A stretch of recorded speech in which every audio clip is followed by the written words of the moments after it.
Hello বন্ধুরা, ইতিমধ্যে আপনারা জেনে গিয়েছেন বাংলাদেশের ছোট পর্দার জনপ্রিয় অভিনেতা তৌসিফ মাহবুব জীবন্ত সাপের সাথে কবরে শুটিং করে সামাজিক যোগাযোগ মাধ্যমে ছড়িয়ে পড়েছেন। তৌসিফ মাহবুব তার সোশ্যাল অ্যাপগুলোতে ফেসবুক, ইনস্টাগ্রাম সব কিছুতে তিনি একটি ভিডিও শেয়ার করেন। ভিডিওতে দেখা যায় তিনি জীবন্ত সাপের সাথে কবরে শুয়ে আছেন। সেই ভিডিওতে অনেকে কমেন্ট করছেন, তৌসিফ ভাইয়ার অনেক সাহস আছে, যে কিনা জীবন্ত সাপের সাথে কবরের মতো একটি জায়গাতে শুটিং করছেন, তার সাহস বললে আছে। অনেকের বিপক্ষে কমেন্ট করছেন, বলছেন যে এটা মোটেও ঠিক হয়নি, কবরের মতো একটি জায়গাতে এভাবে শুটিং করাটা উচিত হয়নি। ছোট পর্দার জনপ্রিয় অভিনেতা তৌসিফ মাহবুব সামাজিক যোগাযোগ মাধ্যমে ভয়ঙ্কর একটি ভিডিও শেয়ার করেছেন।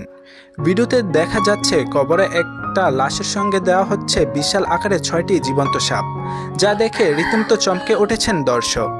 বুধবার 13ই আগস্ট মাত্র 13 সেকেন্ডের একটি ভিডিও প্রকাশ করেন তৌসিফ মাহবুব। এই ভিডিওতেই এমন ভয়ঙ্কর দৃশ্য দেখতে পান দর্শকেরা। ভিডিওতে দেখা যায় এক নারীকে, যিনি একটি কবরের পাশে লাশের সঙ্গে সামনে দাঁড়িয়ে আছেন। কবরে রয়েছেন একটি লাশ, আর সেটি হলো তৌসিফ মাহবুব। সে লাশের উপরেই বিশাল আকারে একাধিক সাপ ছেড়ে দিচ্ছেন তিনি। এই ভিডিওর ক্যাপশনে তৌসিফ লেখেন, খ্বাবনামা এবং 6টি সাপ। খ্বাবনামা এবং 6টি সাপ বলে তিনি বুঝিয়ে দিয়েছেন খ্বাবনামা একটি নাটক আসছে তার, আর সেই নাটকের দৃশ্যই এটি ছিল। ভিকি জায়েদের পরিচালিত নতুন এবং নাটক খুব শীঘ্রই আসছেন ছোট পর্দায়। নাটকের কেন্দ্রীয় চরিত্রে দেখা যাবে তৌসিফ মাহবুব ও পাশে থাকবেন তানজিন তিশা। প্রসঙ্গে নাটকটির দর্শক কাছে গ্রহণযোগ্য করে তুলতে কোনো গ্রাফিক্স সাহায্য নেওয়া তৈরি করা হয়নি। ভিকি জায়েদ বলেছেন, এমনকি এই নাটকের ডিরেক্টর ছিলেন ভিকি জায়েদ। তিনি জানিয়ে দিয়েছেন এই নাটকের যত দৃশ্য দেখা যাবে সবগুলো বাস্তব, এখানে কোনো গ্রাফিক্সভাবে তৈরি করা হয়নি।